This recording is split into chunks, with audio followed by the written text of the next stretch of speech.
आगे है अज्ञान की शक्तियाँ। तो अज्ञान की बता दी पहले, तो समष्टि और व्यष्टि के भेद से दो प्रकार का होता है, और समष्टि से उपहित जो चैतन्य है वो ईश्वर है, और व्यष्टि से उपहित जो चैतन्य है वो प्राज्ञ है, और इन दोनों से ही विपरीत जो अनुपहित चैतन्य है वो तूर्य के नाम से जाना जाता है, जिसको चतुर्थ या ब्रह्मा के नाम से भी जानते हैं। अब बता रहे हैं अज्ञान की शक्तियाँ। तो करें अस्य अज्ञानस्य आवरण विक्षेप नामकम अस्ति शक्तिद्वयम्। ये कह रहे हैं इस अज्ञान की आवरण और विक्षेप के नाम से शक्तिद्वयम् दो प्रकार की शक्तियाँ होती हैं। ठीक है, एक आवरण शक्ति है और एक विक्षेप शक्ति है। अगर सीधा सीधा देखा जाए तो आवरण शक्ति किसे कहते हैं? आवरण शक्ति उसे कहते हैं जो ज्ञान को ढक लेती है, उसको आवरण शक्ति, आवरण का मतलब ही होता है ढकना किसी चीज़ को, तो ज्ञान को ढक करके अर्थात अज्ञान को ही दिखाती है, वो आवरण शक्ति होती है। और विक्षेप शक्ति क्या होती है? विक्षेप भी एक अज्ञान का ही पार्ट है, लेकिन विक्षेप में क्या होता है? विक्षेप अज्ञान को और भी ज़्यादा फैला देता है उसको। जैसे हम इतना अज्ञान तो हमें प्राप्त हो गया कि रस्सी ने सर्प का रूप लेकर के रस्सी को ढक लिया, वास्तविक ज्ञान को हमें केवल मात्र रस्सी में सर्प प्रतीत होता है, लेकिन कभी कभार हमें ऐसा लगता है कि ये सर्प तो हमारी तरह ही हमारी तरफ आ रहा है या हमें काट लेगा। इस प्रकार के जो हाव भाव और भी ज़्यादा विस्तार कर देना होता है ना अज्ञान का, वो विक्षेप शक्ति का कार्य होता है। तो वहीं बता रहे हैं कि अज्ञान की दो शक्तियाँ होती हैं, एक आवरण और एक विक्षेप के नाम से शक्तिद्वयम्। पूछा जाता है यहाँ से प्रश्न हर बार। तो आवरण शक्ति क्या होती है? तो कह रहे हैं अज्ञानम परिच्छिन्नम अपि आत्मानं परिच्छिन्नम सांसारिक अवलोकयित्री बुद्धिं पिधाय अवच्छादित्वता दृशम सामर्थ्यम। ये कह रहे हैं अज्ञान जो होता है वो परिच्छिन्नम मतलब असीमित होता है, अजन्मा असंसारिक होता है, जो आत्मानं परिच्छिन्नम आत्मा को परिच्छिन्न कर लेता है, अर्थात अपनी आत्मा को ढक लेता है। क्योंकि जिस मनुष्य की आत्मा अज्ञान से नहीं ढकी हुई होती, वो तो स्वयं में शुरू में ही पहचान जाता है कि अहम ब्रह्मस्मि, लेकिन हमारी जो आत्मा है वो अज्ञान से इस प्रकार ढकी रहती है कि जिसमें हम ये सोचते रहते हैं कि ये संसार नित्य है, ये पदार्थ मेरे लिए बना है, मैं इसके लिए बना हूँ। इस प्रकार की असीमित अज्ञान प्राप्त होता रहता है, जिसकी वजह से हमारी आत्मा ढकी रहती है, हमारी बुद्धि ढकी रहती है। तो वही है कि जो अज्ञान होता है वो परिच्छिन्न होता है, सीमित होता है, जो आत्मानं परिच्छिन्नम हमारी आत्मा को हमेशा ढके हुए रहता है।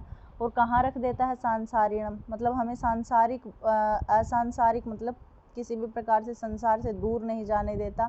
सब कुछ जो भी संसार में दिखाई देता है वो ही हमें नित्य लगता है। बुद्धिम पिधाय और बुद्धि इत्यादि को सबको ढक करके जो रखता है, आच्छादयित तो मतलब उसको अच्छी प्रकार से आच्छादित कर लेता है। तो हमारे जो सामर्थ्यता होती है, आत्मा की जो सामर्थ्यता होती है वो निष्फल हो जाती है नित्य और अनित्य या वस्तु अवस्तु का ज्ञान प्राप्त करने में या उनका विवेक प्राप्त करने में। तो इसलिए आवरण शक्ति इसी को कहते हैं। ठीक है, आगे विक्षेप शक्ति। और विक्षेप शक्ति क्या करती है?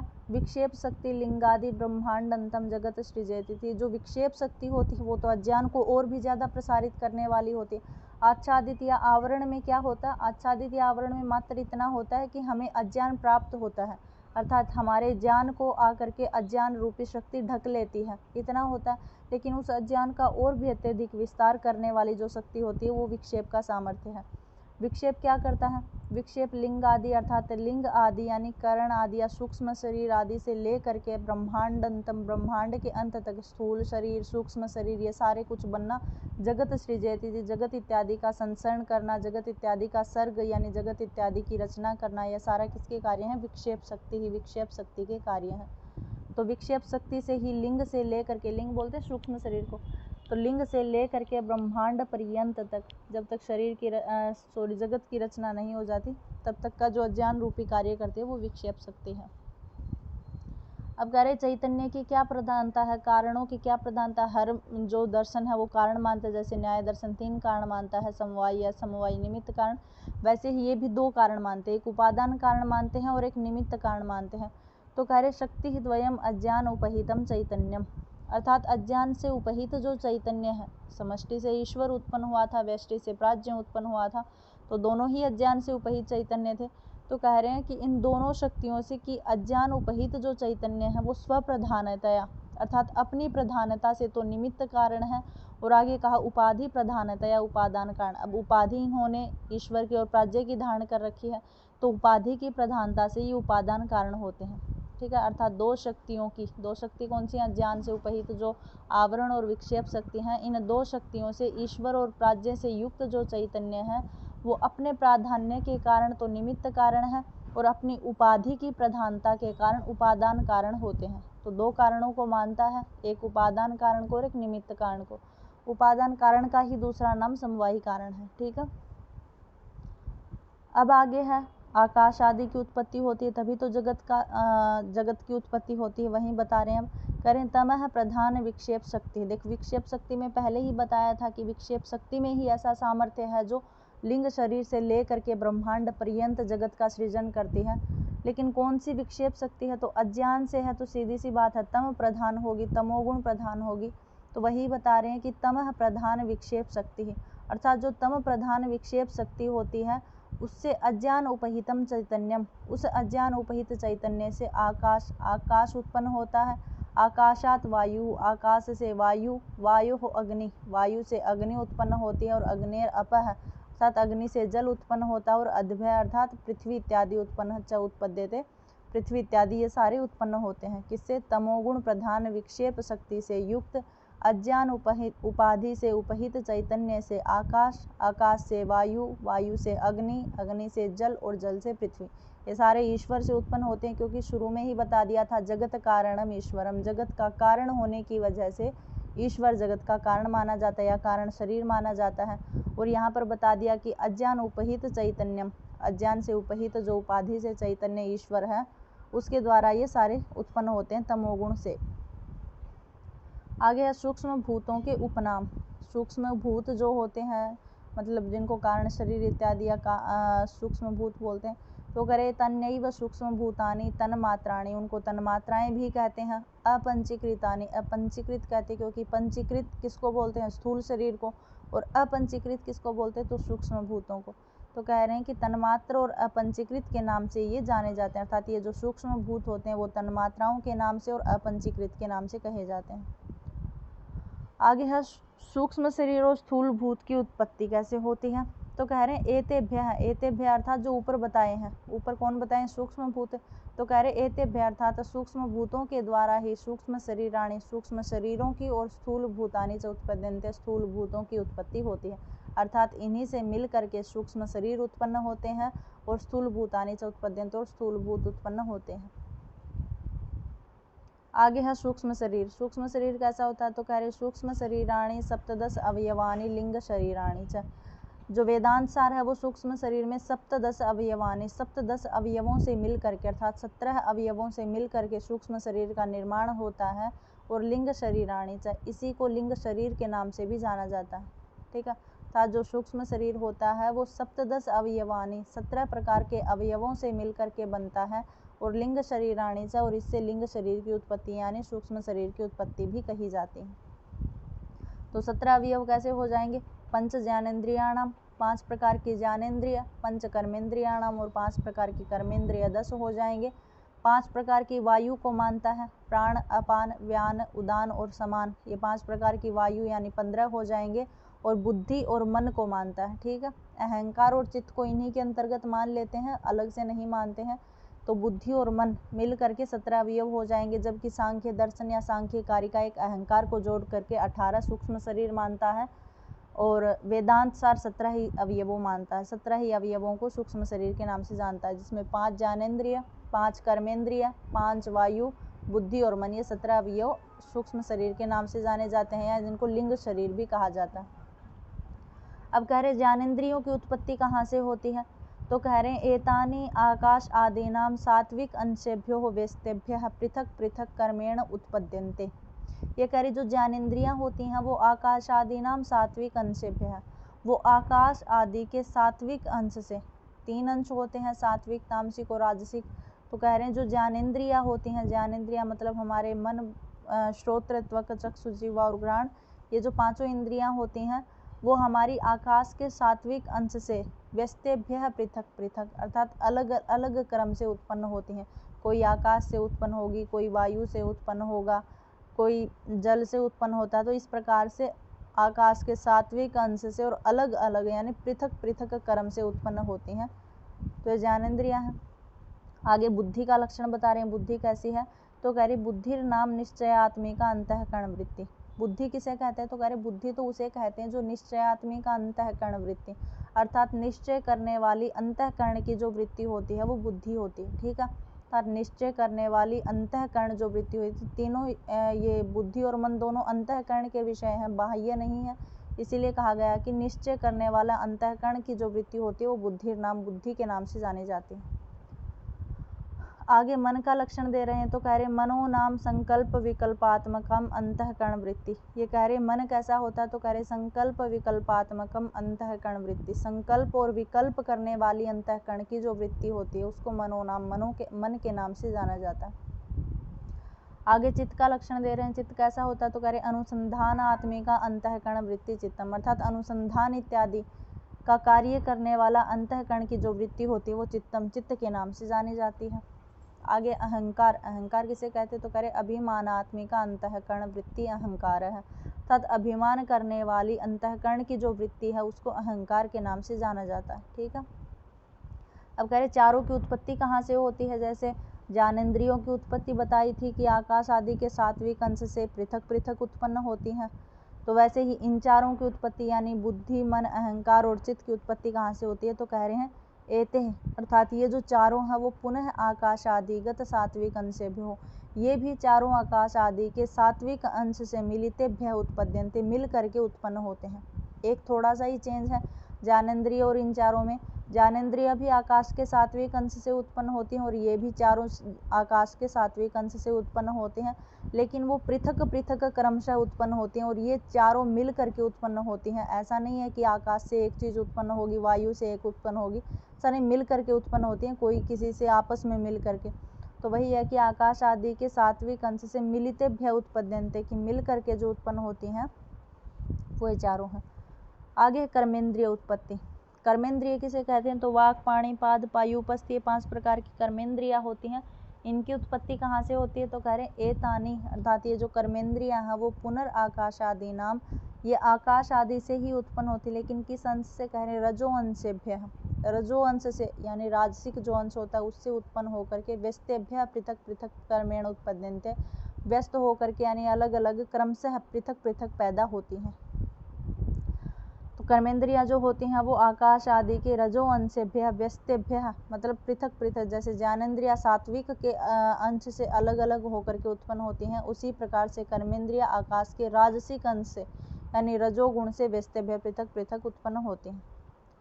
आगे है पंचवायु की उत्पत्ति, पंचवायु किसे कहते हैं, तो कह रहे हैं एतत् प्राणादि पंचकम आकाश आदि गत रजो अंशेभ्य मिलितेभ्य उत्पद्यन्ते, ये सेम है बिल्कुल कर्मेंद्रिय और 5 वायु, बस थोड़ा सा अंतर है, ये भी आकाश आदि के रजोगुण से उत्पन्न होती हैं, लेकिन मिलितेभ्य उत्पद्यन्ते, मिल करके उत्पन्न होती हैं, जबकि कर्मेंद्रियाँ अलग अलग उत्पन्न होती हैं, इतना सा फर्क है। कर्मेंद्रियों में याद रखना कि कर्मेंद्रियाँ क्रमशः अलग अलग उत्पन्न होंगी, जबकि 5 वायु जो होती हैं वो प्राण आदि जो 5 वायु हैं वो आकाश आदिगत रजो अंशेभ्य, आकाश के रजो अंश से मिलितेभ्य उत्पद्यन्ते, मिल करके उत्पन्न होती हैं। ये प्रश्न आया हुआ है, पूछा गया था जो कर्मेंद्रियाँ हैं वो आकाश आदि के मिल करके उत्पन्न होती हैं अलग अलग, तो कर्मेंद्रियाँ पृथक पृथक उत्पन्न होती हैं और पंचवायु मिल करके उत्पन्न होती हैं। अब 5 प्रकार की वायु कौन सी हैं, तो प्राण, अपान, व्यान, उदान और समान। अब प्राण वायु कैसी है, तो कह रहे प्राणो नाम प्रागगमन व नासा अग्रवर्ती स्थानवर्ती, नासाग्र स्थानवर्ती। ये कह रहे प्राण नाम की जो वायु है वो प्राक गमन अर्थात अग्रभाग की ओर गमन करती है, सामने की ओर निकलने वाली वायु होती है, जो नासाग्र स्थानवर्ती, जो नाक के अग्रभाग में स्थित रहती है, उसको हम प्राण के नाम से जानते हैं। ठीक है, आगे है अपान वायु किसे कहते हैं, तो कह रहे अपानो नाम अवगमनवान पायु आदि स्थानवर्ती। ये कह रहे कि जो अपान वायु होती है वो अधोगमन की तरफ अर्थात निम्न गमन वाली होती है, पायु आदि स्थानवर्ती अर्थात पायु आदि स्थानों में रहती है, वो अपान वायु होती है। आगे है व्यान, व्यान कैसे होती है, वी उपसर्ग अलग अलग हर जगह ही रहता है, तो वी उपसर्ग सर्वत्र गमन वाली ही होती है, तो इसलिए कहते हैं व्यानो नाम विश्व गमनवान अखिल शरीरवर्ती, अर्थात जो विश्व संपूर्ण शरीर में, अखिल वर्ती अर्थात संपूर्ण शरीर में जो गमन करने वाली वायु है वो व्यानो नाम, उसको व्यान वायु कहते हैं। आगे है उदान, उदान किसे कहते हैं? तो कह रहे उदानो नाम कंठ स्थानीय ऊर्ध्वगमन उत्क्रमण वायु। ये कह रहे हैं कि जो उदान वायु होती है वो कंठ में स्थित रहती है, कंठ भाग में स्थित रहती है और ऊर्ध्व की ओर अर्थात ऊपर की ओर गमन करने वाली वायु होती है। आगे है समान। समान नाम समानो नाम शरीर मध्यगत शीत पीत आदि अन्न आदि समीकरणम। ये कह रहे हैं कि जो समान वायु होती है वो शरीर के मध्य भाग में, गुदा आदि स्थानों में मध्य भाग में जो शीत पीत आदि अन्न आदि का समीकरण करने वाली अर्थात खाए पिए को अच्छी प्रकार, अन्न आदि को अच्छी प्रकार परिपाक करने वाली जो वायु होती है वो शरीर के मध्य भाग में स्थित समान वायु के नाम से कही जाती है। अब है कह रहे विज्ञानमय कोश कैसे बनता है? जैसे कारण शरीर में तो हमने बता दिया था कि ईश्वर में अत्यधिक आनंद होने की वजह से ईश्वर आनंदमय कोश में रहता है, और ऐसे ही प्राज्य में भी अत्यधिक आनंद की प्रचुरता होने की वजह से आनंदमय कोश में रहता है। लेकिन सूक्ष्म शरीर में भी 3 प्रकार के कोश होते हैं, एक विज्ञानमय कोश होता है, एक मनोमय कोश होता है, एक प्राणमय कोश होता है। तो विज्ञानमय कोश कैसा होता है? तो कह रहे विज्ञानमय इयम बुद्धि ज्ञानेन्द्रिय सहिता विज्ञानमय कोशो भवति। ये जो विज्ञानमय कोश होता है वो बुद्धि और ज्ञानेन्द्रिय, एक प्रकार का अंतःकरण बुद्धि और 5 प्रकार की ज्ञानेन्द्रिय, 6 तत्वों से मिल करके विज्ञानमय कोशो भवति विज्ञानमय कोश कहलाता है। ठीक है, बुद्धि और ज्ञानेन्द्रिय याद रखना, बुद्धि प्लस ज्ञानेन्द्रिय बराबर है विज्ञानमय कोश। पूछा जाता है आपसे अरे मनोमय कोश कैसे बनता है? तो कह रहे हैं मनस्तु ज्ञानेन्द्रिय। जब मन और ज्ञानेन्द्रिय मिल जाते हैं, बुद्धि और ज्ञानेन्द्रिय मिल जाएंगी तो विज्ञानमय कोश, और मन और ज्ञानेन्द्रियों सहित जब मिल जाती हैं, मन और ज्ञानेन्द्रिय मिल जाती हैं, सत मनोमय कोशो भवति, तब मनोमय कोश उत्पन्न होता है। आगे है प्राणमय कोश। तो कह रहे हैं इदम प्राणादि पंचकम, प्राण आदि 5 वायु और कर्मेंद्रिय 5 प्रकार की कर्मेंद्रियां सहित प्राणमय कोशो भवति प्राणमय कोश कहा जाता है। अर्थात 5 प्रकार की वायु और 5 प्रकार की प्राण आदि जो वायु और 5 प्रकार की कर्मेंद्रिय, इन दोनों से 10 तत्वों से मिल करके जो बनता है वो प्राणमय कोशो भवति, वो प्राणमय कोश होता है। आगे विज्ञानमय कोश कैसा होता है? तो कह रहे हैं विज्ञानमयो ज्ञान शक्तिमान कर्तरी रूप है। था जो विज्ञानमय कोश होता है वो ज्ञान शक्तिमान, ज्ञान शक्ति से होता है, ज्ञान जिसमें विज्ञान आदि शक्ति होती है, और कर्तरी रूप है, कर्ता का रूप माना जाता है। था ज्ञान शक्ति से संपन्न और कर्ता का रूप जो होता है वो विज्ञानमय कोश होता है। आगे है मनोमय कोश। क्योंकि विज्ञानमय कोश बुद्धि से मिलकर के बना होता है, इसी वजह से इसमें ज्ञान शक्ति होती है, क्योंकि ज्ञान का जो भी कार्य करना होता है, निश्चयात्मक रूपी जो ज्ञान होता है वो बुद्धि का कार्य होता है, कर्ता का जो रूप बनता है। और मनोमय कोश कैसा होता? तो मनोमय कोश तो इच्छा के ऊपर निर्भर होता है, तो इसलिए कहा गया मनोमय इच्छा शक्तिमान करण रूप है। इच्छा शक्तिमान होता है और करण रूप होता है, अर्थात सहायक सिद्ध होता है। तो मनोमय जो कोश होता है वो इच्छा शक्तिमान और करण रूप होता है। आगे कहा प्राणमय कोश। प्राणमय है क्रिया शक्तिमान कार्य रूप है। तो प्राणमय जो कोश होता है वो क्रिया शक्तिमान अर्थात क्रिया की शक्ति से संपन्न होता है और कार्य रूप है, कार्य रूप वाला होता है। ठीक है, तो विज्ञानमय कोश कर्तरी रूप है, मनोमय कोश करण रूप है और प्राणमय कोश कार्य रूप है। इसी प्रकार से विज्ञानमय कोश ज्ञान शक्ति वाला है, मनोमय कोश इच्छा शक्ति से संपन्न है और प्राणमय कोश है वो क्रिया शक्ति से संपन्न है। अब कह रहे जीव किसे कहते हैं? तो कह रहे अयम कर्तृत्व भोक्तृत्व सुखित्व दुखित्व आदि अभिमानादि इह लोक परलोक गामी व्यवहारिको जीव इति उच्यते। ये कह रहा है कि जीव किसे कह रहे हैं? तो कहते हैं कि कर्तृत्व जिसमें कर्ता का भाव होता है, भोक्तृत्व भोक्ता का भाव होता है, जो सुखित्व दुखित्व अर्थात सुख दुख की जो शक्ति जिसके अंतर्गत होती है, अभिमानत्व आदि और अभिमान आदि होता है, अभिमान अहंकार आदि की स्थिति जिसमें रहती है। इहलोक और परलोक गामी जो होता है, इस संसार में रमण करने वाला या परलोक का इत्यादि का व्यवहार करने वाला जो होता है उसको जीव इति उच्यते, वो जीव के नाम से जाना जाता है। अब देखो जिस प्रकार से अज्ञान की उपाधि कारण शरीर में थी, एक समष्टि बनी थी एक व्यष्टि बनी थी, समष्टि से ईश्वर उत्पन्न हुआ था और व्यष्टि के कारण शरीर से प्राज्ञ उत्पन्न हुआ था। उसी प्रकार से सूक्ष्म शरीर की भी दो अज्ञान की शक्तियां बनेंगी, एक अज्ञान समष्टि से होगा और एक अज्ञान व्यष्टि से होगा। लेकिन वो कारण शरीर की समष्टि व्यष्टि थी, यहाँ पर सूक्ष्म शरीर की समष्टि व्यष्टि है। तो यहाँ पर अज्ञान की जो उपाधि है वो सूक्ष्म शरीर से कौन उत्पन्न होता है? तो 2 ही बनेंगे, एक समष्टि और व्यष्टि। तो समष्टि से कौन उत्पन्न होगा? तो कह रहे हैं एतत् समष्टि उपहितम चैतन्यम सूत्र आत्मा हिरण्य गर्भ प्राणश्चेति उच्यते। ये कह रहे हैं कि सूक्ष्म शरीर की जो अज्ञान रूपी समष्टि है उससे सूत्र आत्मा, हिरण्य गर्भ और प्राण के नाम वाला चैतन्य उत्पन्न होता है। जैसे कारण शरीर की समष्टि से ईश्वर उत्पन्न हुआ था और कारण शरीर की व्यष्टि से प्राज्ञ उत्पन्न हुआ था, उसी प्रकार से सूक्ष्म शरीर में भी समष्टि से हिरण्यगर्भ, सूत्र आत्मा और प्राण उत्पन्न होते हैं। आगे कहा कि कौन सा कोश रहता है। जैसे कारण शरीर में जब हमने समष्टि देखी थी उसमें आनंद की प्रचुरता से आनंदमय कोश रहता था, लेकिन यहाँ क्या कह रहे हैं कि इसमें जो चैतन्य होता है अर्थात सूत्र आत्मा, हिरण्यगर्भ और प्राण नामक जो चैतन्य उत्पन्न होता है उसमें विज्ञानमय कोश, मनोमय कोश और प्राणमय कोश रहता है, क्योंकि सूक्ष्म शरीर से ही रिलेटेड हैं सारे। ये बुद्धि और ज्ञानेंद्रिया, बुद्धि और मन, प्राण और कर्मेंद्रिय, ये सारे सूक्ष्म शरीर के भाग हैं। इसलिए सूत्र आत्मा, हिरण्यगर्भ और प्राण जो समष्टि से उत्पन्न होगा उसमें तीनों कोश मिलते हैं, विज्ञानमय कोश, आनंदमय मनोमय कोश और प्राणमय कोश।